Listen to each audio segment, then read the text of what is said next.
안녕하십니까. 네, 저는 경영학과 1, 2학번 유덕인이라고 합니다. 저는 오늘 영국의 산업혁명과 그리고 교수님께서 말씀하신 수업 내용에 대해서 설명해 드리도록 하겠습니다.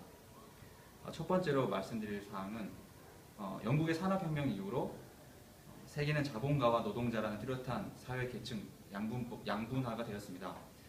사회가 계속 개발되면 개발될수록 더 많은 직무들이 필요하게 되고 그 직무의 수요를 충족시키기 위해서 많은 공급자들이 발생하게 되었습니다. 그렇지만 그런 긍정적인 면이 있는 반면에 부정적으로 양극화가 만들어낸 사회적인 문제점들이 있습니다. 종교적, 경제적, 그리고 사회적, 그리고 법적으로 많은 문제점들이 산업혁명 이후에 많이 생겨나게 되었습니다. 하나 예를 들면 경제적인 부분에서 아이스박스 생업자들은 냉장고를 발명하지 않고 또 냉장고를 발명한 사람들은 아이스박스 생업자들을 위협하게 되었습니다. 분명히 저희가 지금 현재 살고 있는 경제사회에서는 각자의 경제적인 부를 누리기 위해서는 사실 합법적인 내에서는 경쟁자를 이기기 위해서 어떤 수단과 방법을 가리지 않는데, 하지만 그 경제적인 논리가 실행되지 않는 영국 산업혁명이 일어난 바로 직후에는 그것들이 분명히 문제점이 될 수가 있었습니다.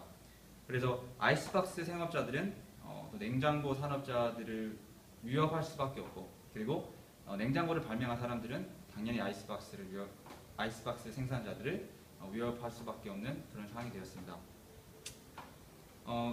그 상황에 대한 시사점을 뽑아보면 새로운 발명품, 기술 혁신은 시장에서 더 큰 힘을 받게 됩니다. 새로운 발명품이 나오면 새로운 상품에 대한 독점적인 권한이 생기기 때문에 수요자들은 모든 한 상품에 대해서 집중을 할 수밖에 없게 되죠. 하지만 기존의 생업자들에게는 이에 대하여 아주 소극적이고 적극적인 대항을 할 수밖에 없는 아주 피해를 받는 사람이 될 수밖에 없습니다. 그러면 적극적 저항은 뭐고 소극적 저항은 뭔지에 대해서 말씀드리도록 하겠습니다. 적극적 저항을 선택한 집단은 부정적인 방법으로 저항을 시도할 수가 있습니다. 소극적인 방법과는 반대적인 개념으로 생각하면 더 쉽게 이해하실 수 있을 것 같은데요.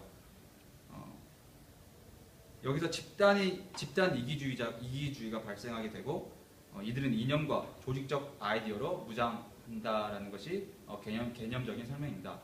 지금 저희 현재 사회를 예를 들어보면 세월호 특별법에 관련해서 여당과 야당 그런 정치적인 문제가 있지만 사실 적극적 저항이라 하면 주관적인 판단이 들어가야 될 것 같아요. 무슨 말이냐면 자기가 봤을 땐 이게 적극적인 저항이 될 수가 있고 누가 봤을 때는 소극적 저항이 될 수가 있는데 여기서 핵심 포인트는 집단 이기주의가 발생하냐 안 하냐의 차이인 것 같습니다.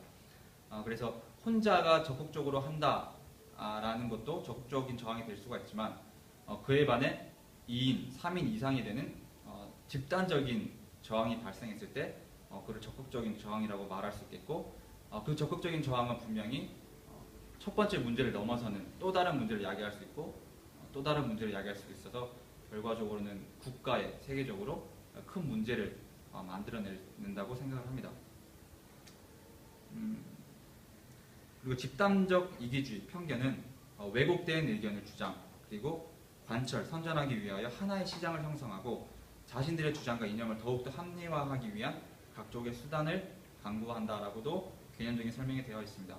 앞서 제시했던 예와 동일한 맥락으로서 2인, 3인 이상의 집단 이기주의라는 공통된 하나의 문제점을 가지고 하나의 시장을 형성을 하는 거죠. 그러면 그 시장에는 자기의 뚜렷한 가치관이 형성되지 않은 사람에게는 부정적인 영향을 끼칠 수가 있고, 그리고 그 부정적인 영향이 또 새로운 문제점을 낳을 수 있는, 하여튼 집단적 이기주의라는 것은 자기들의 주장과 이념을 합리화시키려는 어떻게 보면 되게 비논리적인 인간을 보여주는 한 모습이라고 볼 수가 있겠습니다.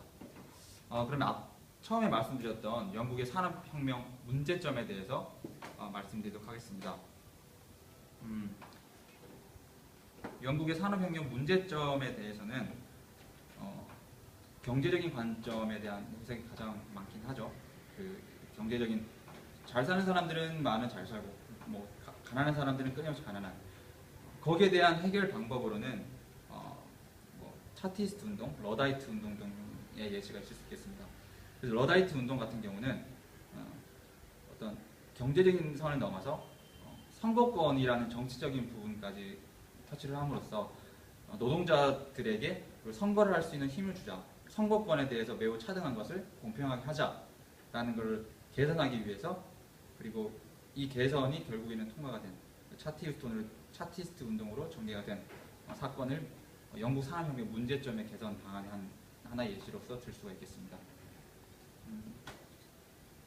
그리고 산업혁명을 비춰봤을 때 현재 우리나라의 상황을 봤을 때는 어떤 여당의 대표가 자리에 사퇴를 하는 경우도 발생이 됐고 그리고 국회의장이 본회의를 취소하고 연기를 했던 그런 많은 상황들이 있는데 그 상황들이 산업혁명과 어떤 직접적인 영향을 얻겠지만 결과적으로 결국 개인의 이기주의가 집단 이기주의로 만들고 그 집단 이기주의가 또 제3자에게 영향을 미쳐서 또 다른 문제점을 만든다라는 생각을 해보았습니다. 어떻게 보면 여당과 야당, 국회의원의 문제점이 될 수가 있겠지만 여당과 야당을 떠나서 국회의원들 개개인이 누리고 싶어하는 그런 이기적인 욕심들이 분명히 반영이 되어서 결국 집단적으로 자기가 가지고 있는 논리와 이성을 합리화해서 또 좋게 보이고 그거를 또 상대방이 비판을 하고 결국 자기 개인주의가 집단주의로 발생을 하고 거의 사회 문제로 더 커져나가는 그런 상황으로 봤을 때는 영국의 산업혁명이 지금과 분명히 시기는 다르지만 그때 일어난 현상이 결국 현 사회에서도 다 일어나고 있다. 그래서 어떤 인간의 이성이라는 것이 성경설인지 아니면 성악설인지에 대한 깊은 고민을 할 필요도 있겠다라는 생각을 했습니다. 이상으로서 제 발표는 모두 마치겠고 저희 5조 끝까지 화이팅 했으면 좋겠습니다. 감사합니다.